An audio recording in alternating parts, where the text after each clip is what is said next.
This episode is not sponsored, but we encourage you to help support the small businesses, charities, and organisations that we mention.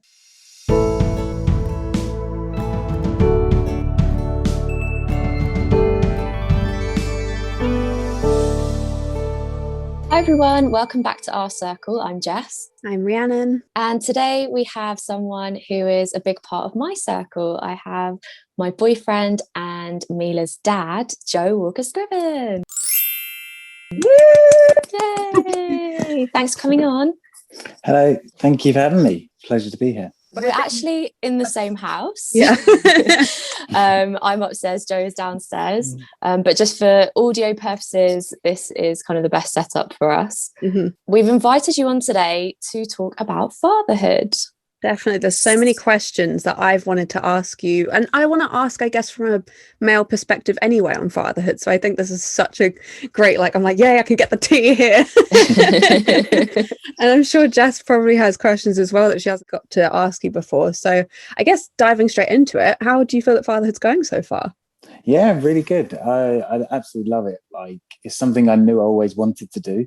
Really? And yeah, I always wanted to have a family. I remember thinking as a kid that I always wanted a kid by 25. I was thinking, 25 is old. 25 is a woman. Wow, really? Yeah. And as it got closer, obviously I didn't anticipate that to happen as I'm still a kid myself. But I felt like it just basically fast tracked me to grow up. So yeah, 100%. I love it so much. Every day is just a new adventure. That's so lovely. And it's just, it's everything I wanted. And obviously with everything kind of going on, it's kind of been a nice kind of break for that, because it's given me something really to focus on alongside work and other little bits and bobs. But it's been something I can really dive into completely with no other sort of distraction at all. Which is right. So you would say almost like this sort of situation that life has sort of put us all in has actually come as a benefit to you in some ways. Yeah, in a obviously quite selfish way, and taking aside everything that's happened to all the unfortunate families and everything. But yeah, 100%. I feel like I've been able to focus more on building our family and our foundations of that family, because we've just had that kind of bit more time to be able to grow together and learn together. Definitely. I mean, you said that you've wanted this then for a long time, like you've always wanted to be a dad, you've always wanted a family. Did you then, I'm guessing you must have had some sort of expectations then, what were your expectations of fatherhood? Has it matched what those thoughts might have been, or your ideas that you might have thought about? Has any of those lined up? Is it better or worse? It's completely smashed out of the park. It's really hard to put into complete words exactly how I feel about it. But no, the expectations of it, I just knew that, I wanted to impart some sort of wisdom that I've kind of gained throughout my life, I guess, onto another human being and be able to say that that's theirs. I'm quite close with my mum and dad, so I think that's obviously been really helpful as well. And my brothers, to say, be able to have little ones in our life. Yeah, I guess any other sort of expectations of it were just, I thought it might be a little bit easier, to be honest. Did you? It's a lot harder. In what way? Yeah, just every day is just in a good way though. I enjoy it, but it is full on. Yeah, there's no sort of respite. It's from the get-go. There's no laying around and I just need 5 minutes. It's right. If Mila needs to do something, she's gonna damn well do it, and you need to be there to cover her, especially now she's kind of getting a bit more, let's say, adventurous with things, and she's a lot more confident. But we're confident in ourselves, but there's just that little bit of in between where she's probably likely going to fall over and doesn't realise the consequences of her action as such. So it's about seeing that, and she's a lot faster now than a still baby, So it's a lot of tag teaming that goes on. I feel like if one of us needs a break, it's like, right, can you, I'm just going to go upstairs and do something, can you take over? And it's like, there's no chance both of us could have time off. We're recording this whilst Mila's sleeping, that's our time off, that's 2 hours of the day. But otherwise it's at the moment 6 a.m. till 8 p.m, half eight some days. It's a really long day. And like Joe said, he'll be at work all day, he'll come home and it's not like, oh, I'm going to go and put my feet up. It's like, right, I've left work, now I'm home, it's dad mode. It's like you're going from one job to another. And then obviously for me, it's full-time mum mode. So yeah, I completely agree with you. It's so full on, isn't it? Did you have expectations for how my pregnancy would be? The pregnancy, not so much. It was a bit hard again, only because obviously for the majority of the pregnancy we didn't live together because we were sorting that out. So I didn't see it day to day, which I feel like I missed out a little bit because I really wanted to see every sort of day. Like I did fortunately get those little moments as like we got close and you could feel things and the bump and everything and the kicking, but I didn't want to miss out on that. Obviously I know life gets in the way, you had to work, and obviously you were working up until the very end anyway. I just thought you might be a lot more moody, to be honest. You were really good. More moody now that I'm not pregnant. No, do you know what? I completely agree with that, because we used to make jokes about it. We used to say, oh God, if ever Jess gets pregnant, like she's going to have her own island and all this sort of stuff. And you were pretty calm and like well, I don't know if relax is the right word, but you gave off that impression for the majority of your pregnancy, at least. Thanks, guys. I definitely found that. And yeah, and I also just thought that, you know, we would be a little bit more limited, but I mean, maybe because we had things already booked, like we managed to go on 3 holidays during the pregnancy as well, which we were obviously planned already before the pregnancy. Wow. Was it 3? Yeah, we did. Yeah, oh my God. Yeah. Yeah. So you're thinking about that, we were still able to do a lot of things that we kind of wanted to do pre-Mila. And that was really nice to be able to spend those times and have almost a different holiday. Obviously, not that we're heavy drinkers, but we had to balance that out a bit. You know, we didn't go say out on a night out, and it was kind of like a little insight into what may be. I will say actually about your relationship, as much as, you know, you might sometimes laugh at how quick you guys have been, you have packed a hell of a lot in. Like, it's not like you haven't known each other or something. Like, you've gone away a lot. You've, you know, there's a lot of things that you have done that I think people like myself anyway, if I was to be in a relationship with someone, I'd like to have those moments that you guys have had where you've got to travel together, or you've had a lot of moments together. Not that you can't do with a child, but, you know, it's a little bit more difficult. It's not like you guys are off, you know, and I mean, we're in a pandemic, but it's not like you can jet setting every weekend at the moment, like you might want to before a child. And I felt like I'm not saying, oh, you lived your completely everything that you wanted to do before Mila, but, you know, you had a lot going on. And I thought that was good that you had all of that time together before Mila. Definitely. Yeah. We went on quite a few holidays. We had a lot of date nights and things like that. I guess we still are on a bit like fast forward, but it's worked for us. Yeah, that's your pace. I think that's always relative to every relationship, isn't it? Whatever pace, it's whatever works for you guys. So yeah, and I always felt like I always felt like from the beginning of our relationship, like it felt like time wasn't a thing for me. And I think this applies to a lot of, I think, relationships. For example, with my friend Alice, I became best friends with her at uni, and I didn't know her for very long, but we clicked, and so it worked, and she became someone part of my circle very quickly. And it kind of shows that it doesn't matter if someone's been in your life for a really long time. Definitely. It's kind of just the connection that you make. And I mean, that happened very quickly for us, I think. Do you agree, Joe? Yeah, no, we do. And in the nicest possible way, it feels like we've been together a lot longer than we actually have. Yeah. Do you know what, though? I agree. When I think of you guys, I don't think of it as, I don't know what 3 years. Yeah, I don't think of it as that. To me, it's like 5-6 years maybe, because it just seems that way. Yeah. And again, in the nicest way possible. God, this is dragging. But I wanted to ask as well, expectations again. What did you expect with labour? Because that's a completely different experience as well. There's one thing to go through pregnancy and to be a father as well, but the actual labour part is obviously a monumental moment. What did you expect out of that?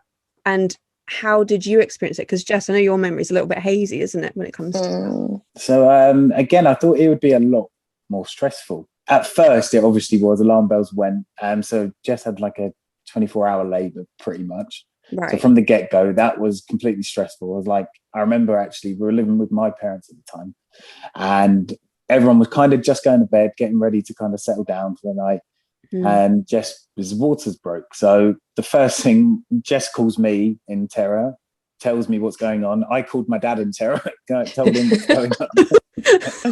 Like, I froze almost in a way. I was like, this is happening now. This is incredible. Like, what do you do? What's the first thing you need to do? Because they teach you it, but obviously that moment just is, it's fight or flight almost. I was going to say, does any of that information even retain at that moment? Are you even trying to think? Not at all. No. Not at all. And I knew my dad's done this before. Let's see what he. And at that time, we didn't know, wasn't driving either, so he was going to have to take us to the hospital. Right, yeah, of course. So yeah, obviously we called and we went in, and that first little bit was quite scary because we were checking the heart rate and making sure everything was okay. So for context, Mila pooed inside of me, which meant that there was risk of infection and the baby being distressed. So they asked us to come in straight away from that moment. Yeah, sorry if anyone's squeamish, but basically the waters were a bit green, which meant they were like, right, come in straight away. So we can, it wasn't like emergency as such, but they just said to monitor everything, come in. Yeah, that's why we had to go in straight away. And we were in hospital pretty much throughout the whole labour, weren't we? Yeah, exactly. Yeah. And obviously after you kind of got checked over at first and they said everything was okay, but we just need to monitor it, that's when I started to calm down. Because again, it was also, you were 1 centimetre dilated or something like that. So I knew there was still a bit of time. It was almost like a guessing game, really. They kind of said, we're going to check you in 4 hours, see how you're doing.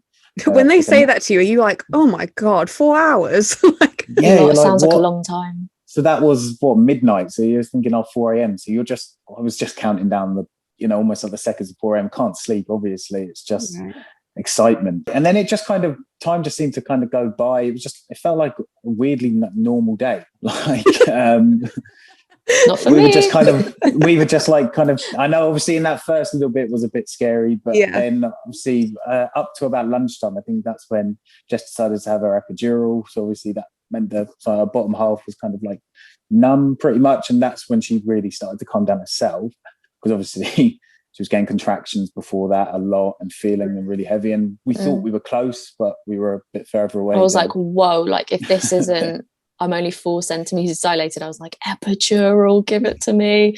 I was only on gas and air at that point and getting quite frustrated as well, because I felt like my body wasn't doing what it was supposed to be doing. I was like, why is it taking so long, but so painful? I guess maybe my expectation of the pain wasn't there either. So yeah, Joe was really good at keeping calm. I think you're quite good in those situations, making sure that I was okay, well, as much as you could. I guess like you probably felt a bit helpless at times. Oh, definitely, yeah. I felt massively helpless, but I was trying to make sure I listened to pretty much everything the doctors were saying, even when they were like hushing in the corner, just to try and get an sort of idea, because obviously I knew what Jess was going through was obviously an amazing thing that she did, but I was obviously just there, like another body in the corner sort of thing. So I was just trying to listen to what they said. Like, this is what we can do to kind of help. This is just trying to take her mind off it, trying to make sure that she was fueled, like with food and drinks, and that's what we kind of had ready in the bag, and that was definitely needed. And then obviously as it kind of crept on, they kind of started thinking it wasn't going to be on that day, which was the Monday. They were thinking it might creep into the next day. So I was like, wow, like, and now pretty much 24 hours no sleep, just going through this sort of. And at this point, obviously, she wasn't feeling the contractions. She was having them, and you could see it on like the heart rate monitor. Her heart rate was going up at that time when they were coming through. Oh, that's and it was interesting. So you're having contractions, but you can't feel anything? When I was at on the epidural? Yeah, on the epidural. So when you have the dose, like at first, it was completely numb. That was something I was a little bit concerned about when it came to the pushing part. I was like, what if it comes to the pushing and I can't feel contractions, so I don't know when to push? Yeah. Well, I'm not able to. I don't know. But okay, so what about delivery then? How was that experience for you? And what did you again? I know we keep talking about expectations, but what had you thought? Because I mean, we only ever see things in the movies, don't we? Or if we're deciding to watch One Born every minute, we're not really in the norm of watching deliveries, are we? So you only sort of see what is portrayed in media and stuff. What had you thought that was going to be like, and what it actually was like for you? I thought it was going to be a lot of screaming, what you kind of see basically, but Jess was so quiet and calm. It was amazing to see, really. But then what it actually was like, after a day that felt like forever of just waiting to meet her, it was over so fast. It kind of, they said, we're going to be pushing soon. And all of a sudden it was like, all right, we're going to start pushing. And it was probably about, thinking about it now, it was probably about 20 minutes or 20 to 25 minutes of probably there or there enough pushing and kind of getting ready and planning. But it felt like he was there in a few seconds. It was hilarious. Like, I'm sure Jess won't mind sharing this part, but she was adamant to keep me up near her head. Like, she was like, do not go down there. But she said it in such a nice way. It was, can you please stay up here? Like, I was like, you can scream at me whatever you want. That was the plan. I was like, you can, this is your freebie. You can say whatever you want to me. And I'm like, I'm indebted to you. And she said it in the politest way that she could ever do. Like, please stay up near my head. Like, which was hilarious. I remember that clear as day.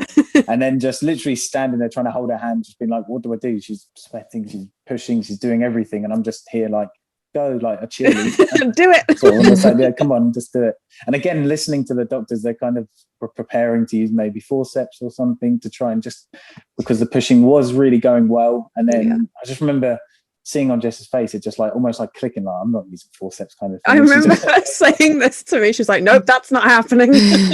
And she almost just gave an extra sort of like boost or something, like a power, like something came to her. It was just like some power of something. Yeah. And then she was just here, like it was all of a sudden like the head was there, and all of a sudden everything, she was just there, and you just hear that noise, and that's just surreal. You can't, that's just pure happiness. Everything just stopped for me in that second. I can remember it clearly as well. Like in that moment, I just felt complete love and happiness, and it was just a moment that, as many people that want to be a parent just want to experience, is the best moment you ever have. It's a single second of my life that was just the best. So, Oh, that's so lovely. What did you think when you found out you're having a daughter? Like, what thoughts went through your head then? Well, I mean, I was adamant we were having a girl from the get-go. And when it was confirmed, I was at first, like when Jess and I had like a little side bet, I was like, yay. We said whoever was right. So she thought we were having a boy, I was a girl. We were getting lunch. I was like, wow, free lunch. Cool. It's already paying off. Yeah, exactly. Yeah. This is great. No, but in all seriousness, amazing. I've always wanted a girl as well. That was overjoyed, like really happy. It was such a lovely moment as well. Obviously, fortunately, being able to be there. I don't know what the circumstances are like now, but I feel very lucky to even just be able to be in the room and find out together. Like, we decided we wanted to find out together. I think every dad really wants a little princess, and I've got one. I always remember that day actually, because I bumped into you guys in Kingston, and I burst out crying when you told me. we went shopping straight afterwards. For clothes. Oh, it was so nice to see you and tell you. But did I tell you then? Yeah, you did. We bumped into each other at the mall in Kingston, and I was in typo, and you guys were out there, and I turned around, I was like, oh hey, and then I just clicked in my head, I was like, they've just found out what the baby is. I was like, oh my god. And then you went, it's a girl, and I just went, ah! I was just so happy. I mean, I wouldn't have cared either way. I was just excited for you. It was a good day. It was a good day, very special. And actually, luckily, both of our families were there. How weird is that? I was thinking that yesterday, like, my parents were there, your parents were there, and your brother was there. And somehow we were all allowed in one room. Oh my gosh. The sonographer was really lovely. She was just like, okay, go on, bring him in to tell them. What was that like then, having all your family there? Because it was our mums hugged straight away. They were like, yay, girl. Mila's the first grandchild, right? In both families. Yeah. Wow. Yeah, so it was a massive deal to everyone. Everyone was so excited. It was really special actually to be able to share that with everyone, because we had our own. What I loved was that we had our own moment, just the two of us, throughout the scan, and then we were able to reveal it to everyone else after we'd had our own reveal. So nice. Yeah. Well, what about leaving the hospital then? Because you've gone through the 9 months of pregnancy, you've gone through all the waiting, then you've gone through the delivery. She's finally here. Now you get to take her home, and you don't have any doctors or anything around you to help. It's just the three of you now together. What does that feel like, Joe? That was scary. I mean, we spent 4 days in the hospital, firstly, before being able to leave because of the situation when Mila pooed inside Jess. So they had to go on antibiotics for a couple of days, make sure everything was okay. Fortunately, everything was. It was the 4th day we were able to kind of leave in the late afternoon, so early evening time. And at first I was really happy, really proud. And I remember I was holding her in the car seat, kind of taking her down, just like chuffed a bit. So I was like, wow, she's healthy enough to take home now. This is crazy. And I just remember being on like cloud nine, just coming back. I think we went through Bushy Park. It was such a nice little drive home. It was a lovely day. And then it kind of dawned on us like that, wow, there literally are no doctors here now. Like anything that happens now, that was scary. That was the scariest night for me, that first night of just without any doctors, nobody on call, nothing. They're just us and our baby kind of thing. That was frightening, because at that point obviously she was still waking up every two to 3 hours to have a feed or a change or something along those lines. So I guess that was just nice to know that she was obviously still okay every 2 hours, I guess. But that was a scary night. You had those 4 days. You know how some people, I mean, obviously it varies for every birth and everything, but some people get to go the day that they give birth. Do you think that you would have felt more scared because you had that extra help for the couple of days when you were in hospital? Like if you'd got to go home the day of Mila's birth, do you think that you would have been even more terrified? Definitely. Right. Because almost the things that she had to obviously go through to make sure she was okay was almost like an extra verification. Although we kind of knew she was and everything was normal, it was almost like, no, she is fine. Like, she hasn't reacted to it. Whereas if we just taken her then, you never know what, things can be underlying the surface, can't they? Sort of thing. So if we went on day one, that would have just been terrifying. So yeah, probably cherish those really more than you think. And it was like a safety blanket having those few days. Didn't leave like the hospital. I went to, I think, like the closest corner shop once or something, but not even leaving that building for like 4 days. It felt like home. Didn't shower. When I came to the hospital to visit them when I think Mila was 2 days old, and Joe, bless him, he looked shattered and his shirt was inside out. I think maybe back to front as well. And he's like, hi. We were like, hi. I just thought, oh God, they need sleep. Yeah, it's hard being on those wards as well. So once you've had the baby and they know you're going to be staying there for a few days, they put you onto like a communal ward, and all you've got between you and another family is like a curtain. So we were in a room with 6. I think there was 6. So including us. 6 newborns in a room. So you think to be fair, Mila was really good, but I say good, I mean newborn isn't good or bad, but she didn't scream too much. But as soon as you get to sleep, someone else's baby is crying.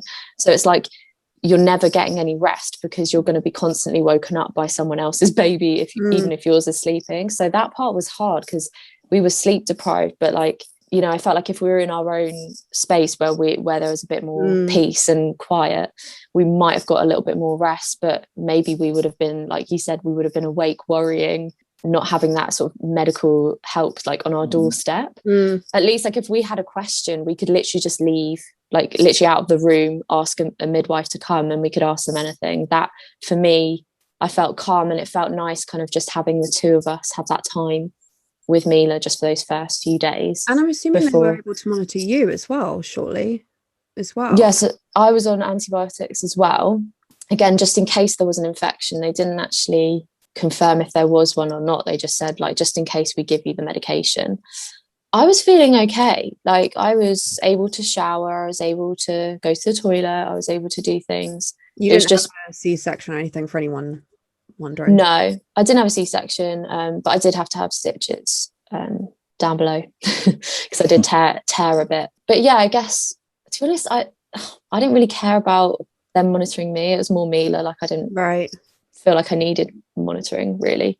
But it was, like I said before, that safety blanket of being able to ask any questions if I was unsure of anything. Luckily, like when you go home, you get a health visitor come and see you every few days right at the beginning, so you can ask any questions. But just having that on your doorstep, like right there, yeah, that was good. That reminds me of the sort of scariest part for me. That a few seconds was the first, when she was born. After obviously they wrapped her up and everything, made sure she did the initial checks. We got left alone with her for just like, she said, I'll be back in 10 minutes, sort of thing. And she started to cough, and obviously trying to pat her on the back and doing it ever so softly, newborn baby, like, and she just wasn't stopping coughing. So I literally I remember ringing the red bell or whatever it was, the pulley thing, and being absolutely frightened for my life for those few seconds until this Irish midwife, the older lady sort of thing, obviously been there a while. She got her, she was just like, straight away, like absolutely fine. And I was like, wow, like they're a bit more resilient than you think. Like, in a good way, but it was so scary those few seconds. Like, yeah, I'm sure that's so natural though, isn't it, to feel any sort of anything happening, as if they start crying, you're like, oh no, what has happened, like sort of thing. So were you ever scared about your relationship changing with Jess, like after the birth, once you both became parents? Were you worried about how your relationship would change or develop? To be honest, not really. I feel like I'm quite laid back about a lot of things, and I feel like it was only going to enhance the relationship, really. Right. I'd say it was something I definitely wanted, and after we found out and spoke about it and all, it was something that we were both obviously really happy to kind of pursue and go with, and just kind of rolling with the life of it. Do you feel like it has changed? A little bit, but maybe that's partly again with the pandemic as well. But yeah, I mean, as I say, we didn't really even live together before that, and we moved in pretty much when Jess went on maternity leave. So that was about 2 weeks before. That's a lot of change. Yeah, that's a lot of change in a small space of time. So we went from not living together, pretty much seeing each other as often as we could a week, say 3-4 times a week, to 24/7 together, and then 2 weeks later having a newborn as well, and so many other factors. So it probably has changed a little bit. Obviously, the focus has sort of drifted, but I still feel like we've definitely, especially now, we've got used to, we've been in our house for just over a year now.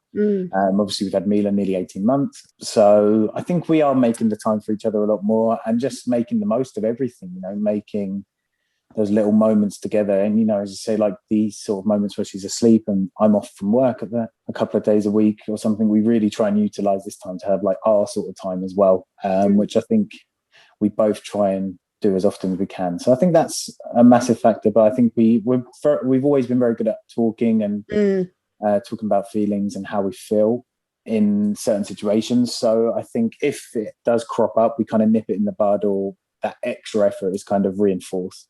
Have you always been like that? Like, because I feel like that's almost an uncommon thing to hear about. Like, if we're stereotyping men here, we don't always hear of them knowing to talk about their feelings. And I feel like you're quite good at doing that to Jess. Jess is very good at saying how she feels, but I think there's maybe too good. Well, but I think there's also maybe sometimes where Jess might have had like a moment where she thought, should I mention this? And you've been the one to instigate being open and talking. And I think that that's such a great thing to have in a partnership. Has that been something that, I don't know how to phrase this, like, is it something that you've always known to do, or you've witnessed, or you've just felt like you've always been open and good with talking about your feelings?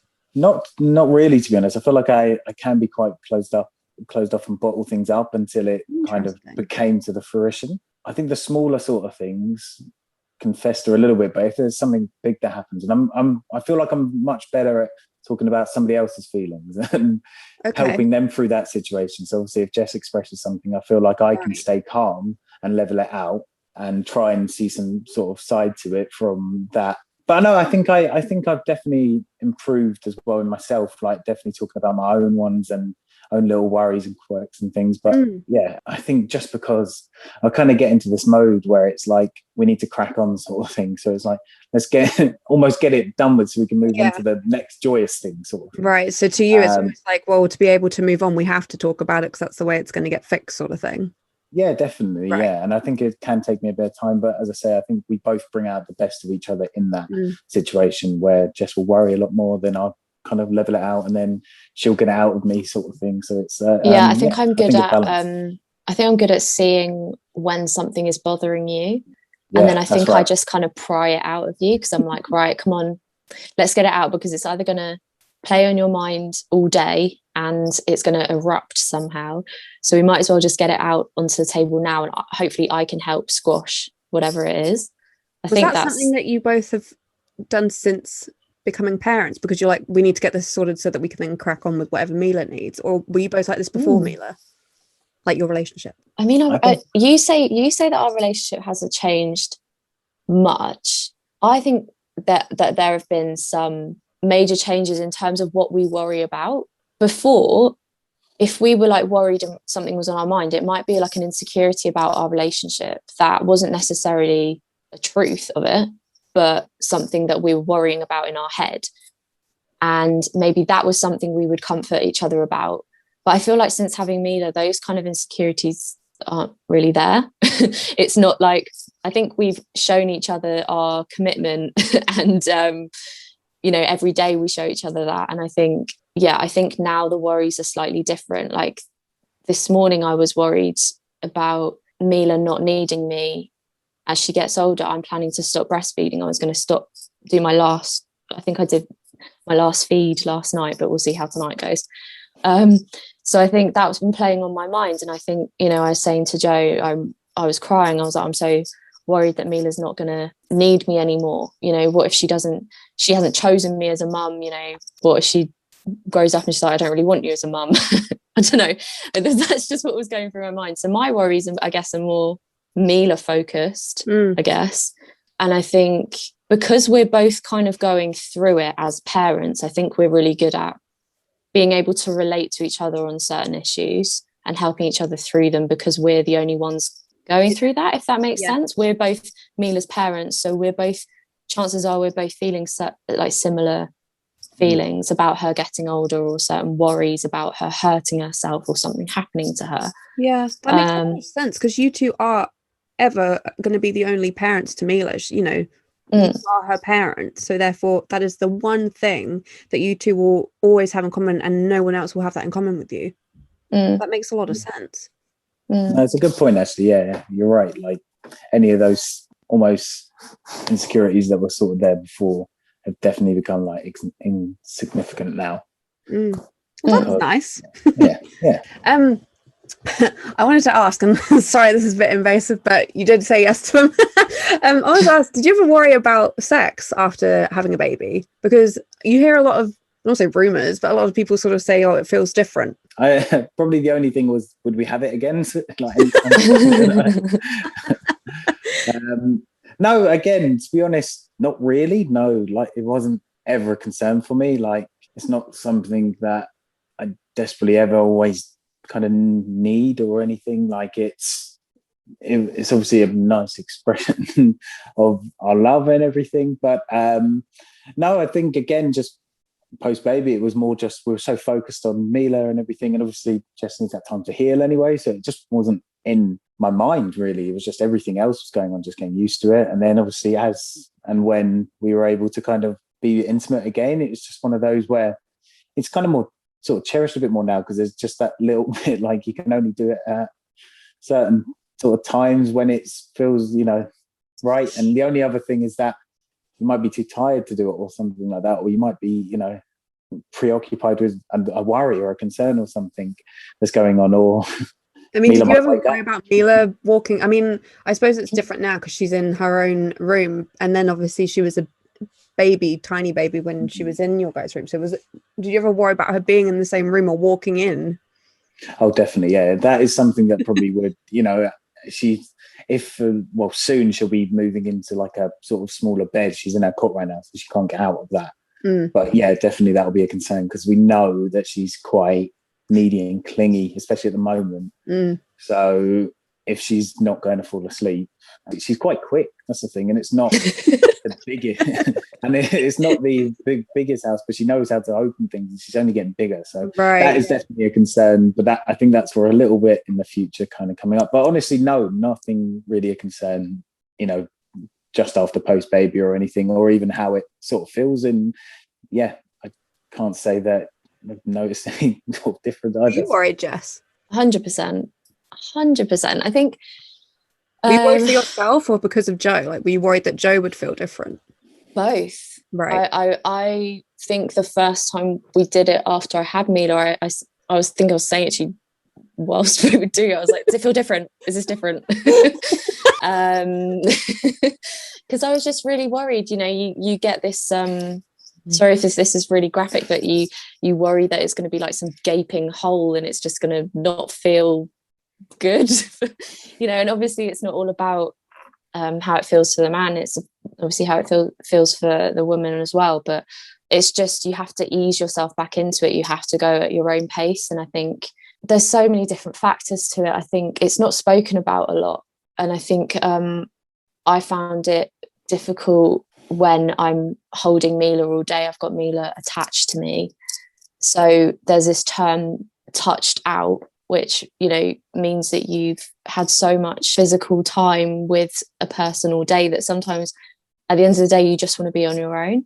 And I think as Mila has gotten older and a bit more independent, I feel like I don't feel touched out anymore. And I think we had our episode about love languages before. I feel like because Joe and I understand each other's love languages a bit more as we've gone through, you know, post birth and having Mila and getting to know each other, that, you know, Joe picks up the slack of some things that are worrying me and on my mind, which frees up time for me to think about us and our relationship. So yeah, I was worried about it physically, and like Joe joked about, I was genuinely concerned. I was like, are we going to be doing it often? Like there's a certain, you know, we were doing it more often pre-baby, that I think that's pretty natural. We don't have a little person to worry about. We're only worrying about ourselves. But you also learn to get a bit more creative and like whatever time you've got, you make the most of, right? So if Joe and I have got time together, Mila's asleep or anything, like I'm not going to go into detail, but you know, you just kind of have to fit things in, don't you? Like that doesn't sound very romantic. Sounds on point though. Talking about what you had said about how it's not spoken about enough, what, Joe, have you felt isn't spoken about enough about fatherhood that maybe you would have liked to have been told beforehand, or you think that maybe expectant fathers or anyone who is considering fatherhood or anything like that should have maybe considered or been told about beforehand?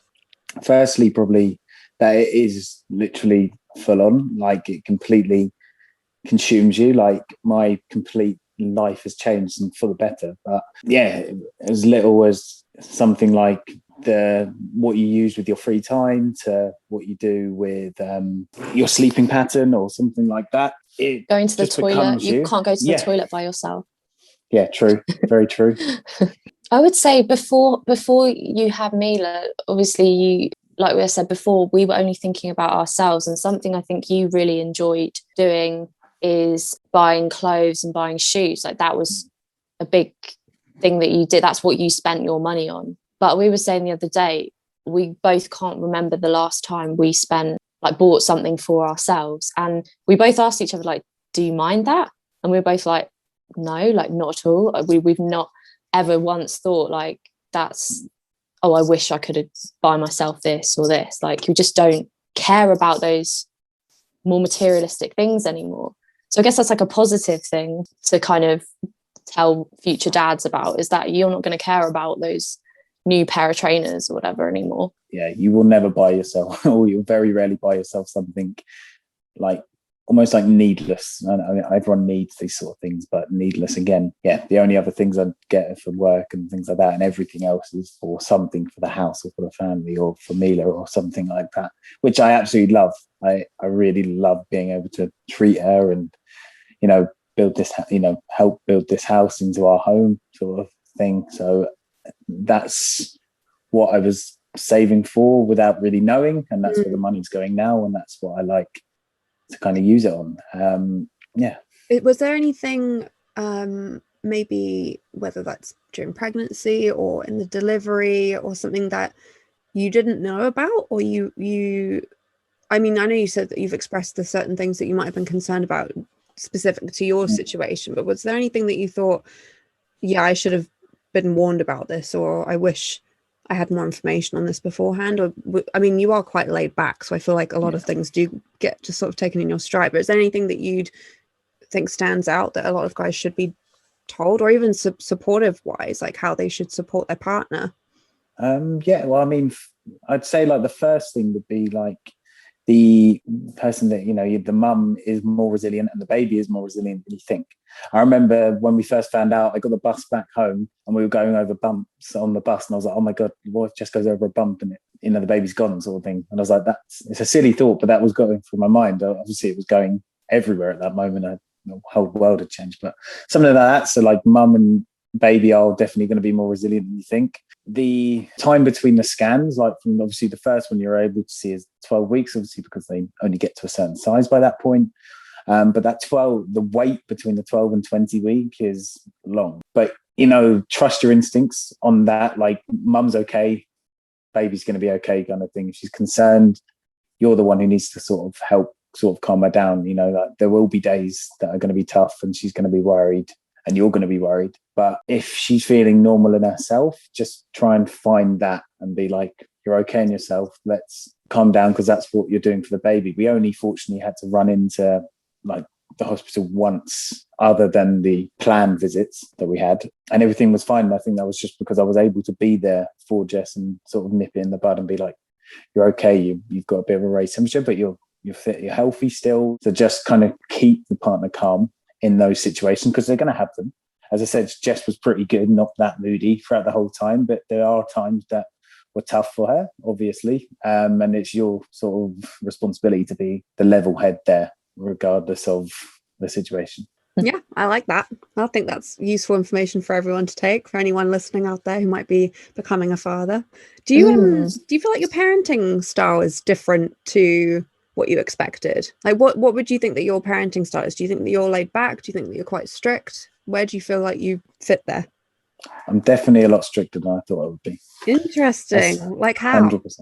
100%. Like with little treats and snacks for me, there are such at the moment. Obviously, we've introduced her to chocolate in probably the last 6 months, and Jess is a lot more keen, let's say, to give her a little bit or say, should we try over some or of this or Nutella? It seems to be her favorite at the second. But I'm more like, no, like you can have a little bit, or if she hasn't finished her dinner, won't finish it, she won't, then she's not getting anything, sort of thing. She started asking for chocolate now. That's bad. That's what I mean. Food related thing then with your parenting style at the moment. Yeah, 100%. So I think stricter in that, and I think stricter because I'm almost trying to talk to her completely like a sort of adult as well. So like if she falls over just in the in the house or something on like soft carpet, I know she's absolutely fine. There's nothing. I've seen it happen. I was feeling like, oh, just get, I wouldn't be like, oh no, like, which I always thought I would be like, but I think you kind of need to be as well. I was going to say, I think that's not a more normal. I think all reactions are normal, but I think that one is one of the most beneficial, I think, to a lot of kids, or at least a lot of people that I've spoke to will say that. They're like, I'm not going to try and react, and they think that each time that they fall over, it's horrific. It's like, no, you are okay, sort of thing. That's it. So, but yeah, definitely a lot stricter than I thought. I thought I'd be the more kind of like, oh, your mum's the Grinch as such. Like, I'll give you this. I'll sneak you what you need. And kind of wanting to play that card, to try and be the nice sort of. But I think I'm happy to kind of be this one, to be that as well. So, and I think Jess is happy with that as well.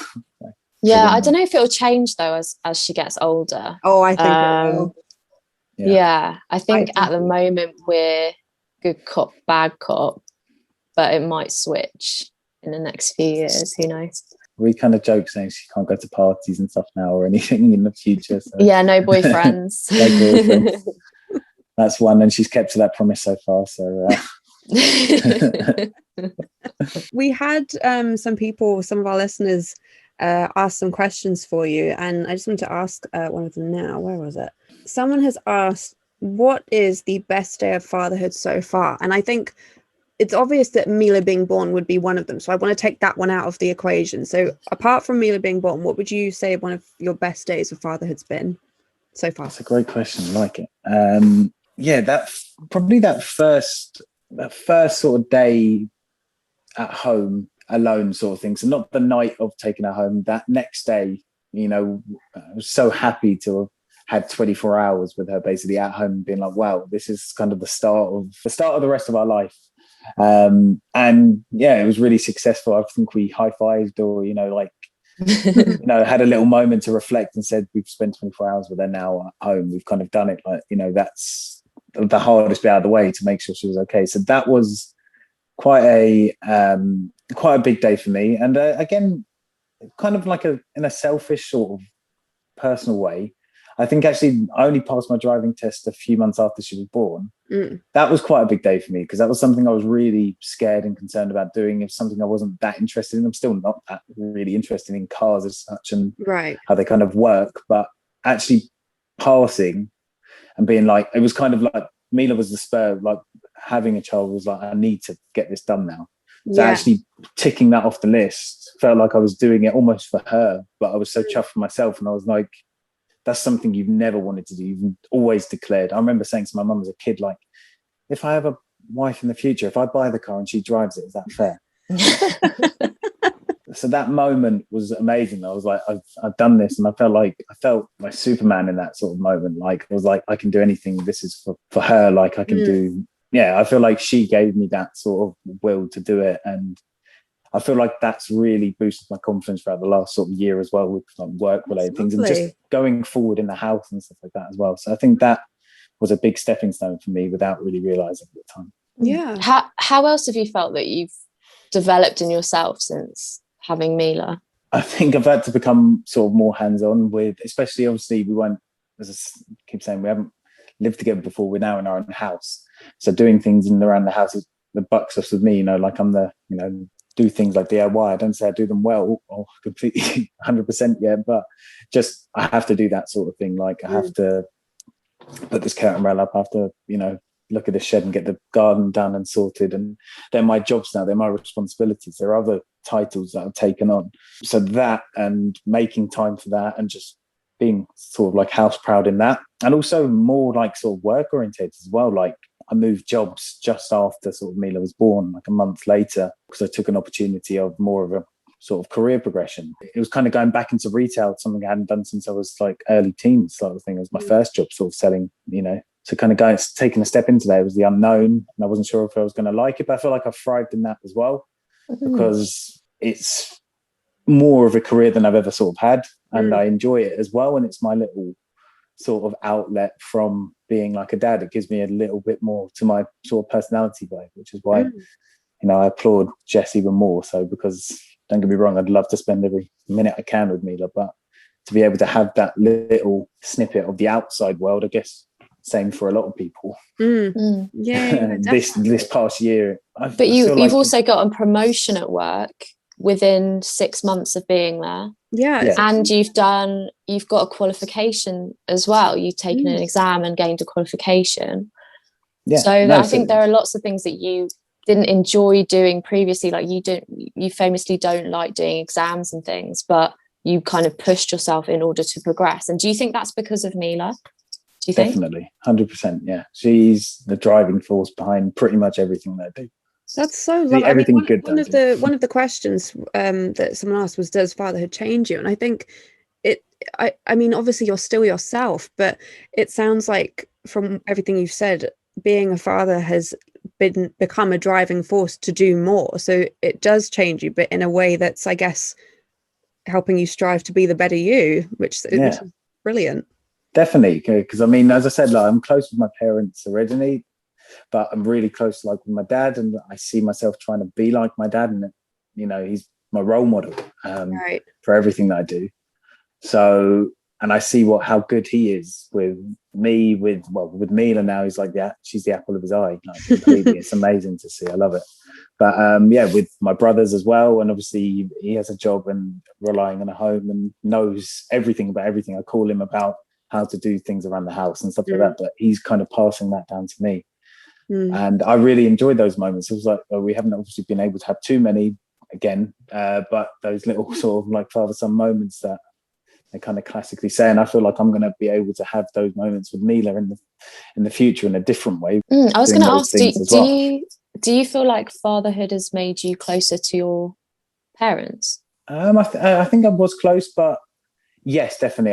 I respect them. Yeah, 100%. I respect them in a completely different way that I didn't know was there. Like, you know, my mum always used to say that, and she probably still does, like if we were to go out, saying like a night out or coming from, she wouldn't sleep. I know what that feeling means now, or I will know what that feeling means as it comes. And yeah, it's just a different sort of love that you experience. Like, I never want to let Mila out, you know, go or not be there for these moments. So yeah, I think what they've done, and obviously the fact that they've raised 3 children. I'm like, wow, like applaudits to you. Like you've obviously both had careers and your own lives, and they're doing, their bit now sort of thing, because we're grown up and doing our own bit, but they just, they're complete role models in that sense. And I just, as I say, I can see them in a completely different light now, all for the better. And I just, do you, you mentioned that you're one of 3. Is having more kids something that you think about or would like, or, considered? Yeah, definitely still. I think I always underlined and said that I kind of wanted 2 to 3 before Mila. I think I'm probably more settled on, say, 2 now. Okay. Where do you stand with that, Jess? Yeah, I think 2, we've spoken about this, haven't we? I think 2 is a good number. You're not I just think the idea of going back to the newborn phase again and almost like starting from the beginning is so daunting, because I feel like we've come so far, and it's just like, oh my God, putting yourself through that all over again. And also we keep saying like Mila's such a good kid in terms of like, we've been so lucky that she eats so well, she sleeps so well, she's so clever, she's so resilient, all of these things. And we just worry that, is it like tempting fate by having another one? Are we not going to be as lucky next time, like with sleep, for example? Right. But I think 2's a good number for me. Like my mum and dad had 2 and they've done all right with us. So. I mean, what are the age gaps between you're 8 years, aren't you, Jess, and your sister? Yeah. What are the age gaps between you and your brothers, Joe? So my eldest, we're 7 years apart, and then the middle one is 5. So they're only 2 years apart themselves. But 7 and 5 for me. And I didn't feel like, I think as we got older, I think that people find that you get a lot closer. The age gap doesn't really matter as much. Yeah. But especially with my middle brother, Alex, we were a lot closer all from a younger age. I think we had a lot more similar interests, one mainly being sort of football sort of thing and playing pretty much all the time. So that was a really nice sort of bond. But Alex and Rob in their own right were really quite close and in a different sort of way. Right. Joe, when would you want another one? That was my question. I'm open to it. I don't want the age gap to be too much. What's too much to you? I would say anything over that sort of 5-year sort of gap. Not that, as I say, I feel like I got a lot closer to my eldest brother, kind of as I kind of grew up, and we kind of have a lot more similar interests we found as we kind of went from, say, teenage age maybe onwards, for me anyway.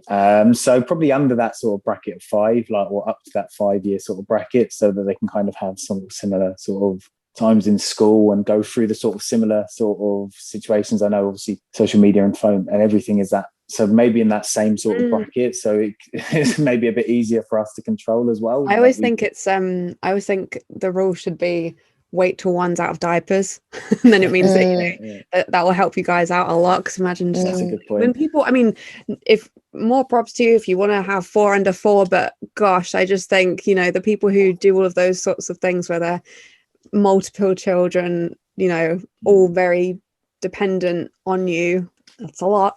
And it's puts I mean, my body would be going through a lot as well, like back-to-back pregnancies. No thank you. Definitely. I just want to sort of end it here, I guess, by asking you, what does it mean to you to be a girl dad? I mean, we see that so much in the media at the moment, how it's being celebrated now, finally, like what a great thing it is to be a father to a daughter. What does it mean to you to be a girl dad? It's really special. Like, it's really special. As I said, I always definitely wanted a girl.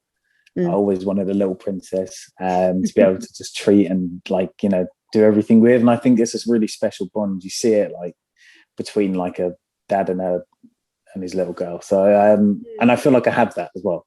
Yeah, it means a lot to me. Like, I feel like I can show Mila how I feel a woman should be sort of treated through her mum and Jess and even her as well, but like in a sort of loving sort of way. I want to be able to show her that that's the minimum that she should be getting, if not, absolute tons above, because I feel like I do try and show affection to both of them, but definitely to her mum. When Mila sees us hugging, she goes, "Oh," like that. It's so sweet. Yeah, she goes, "Oh," like that.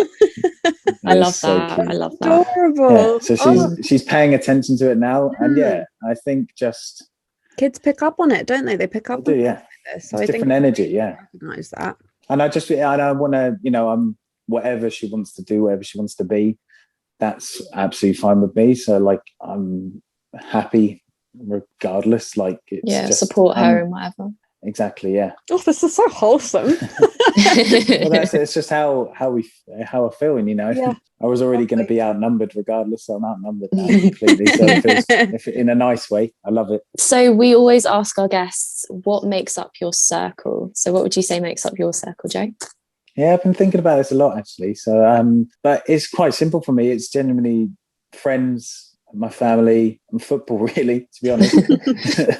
Fair enough. You could probably sneak into their food and everything as well. Can you tell us what the charity is that you've chosen today? So my charity I've chosen is Look UK. They help visually impaired children and young adults. The reason they kind of came close to me is in 2017, I was lucky enough to get a place at the London Marathon through Look UK. At first, it kind of started from that in sort of a selfish way, but since then, and actually meeting them, speaking to them, they're such a small group, only a few full-time workers.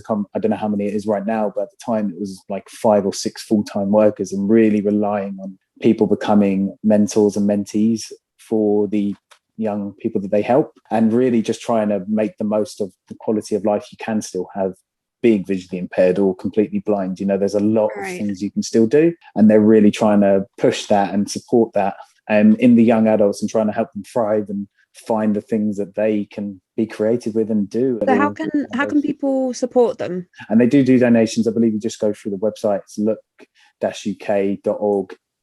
You can do donations through that, and I'm sure there's some more Just Giving pages up and things for that as well. But cool. Yeah, they take donations to help. So yeah. Brilliant. I'll make sure that all of that information is displayed on our screen for the YouTube video right now, and you'll be able to check all of the links in our description across all of our streaming platforms. So definitely go and check that out, and we'll also put a post up on our Instagram account after this episode is released. Thank you, Joe, very much for talking to us all about fatherhood. I'm sure we'll have you back throughout all the developmental stages of Mila's life and just in general, but it's been great getting to chat to you and find out all this sort of perspective from the father, which is lovely. So thank you very, very much for joining us today. Hope you've enjoyed it. Thank you very much. I really enjoyed it. It's nice to just talk about her and everything kind of going on, because even as you said, I'm sure Jess has found out some things she didn't know. Well, thank you very much for coming on, Joe, and thank you everyone for listening. Please make sure to like and subscribe on our YouTube channel. Please make sure to stream on Apple Podcasts and on Spotify, and we'll see you for our next episode. Bye.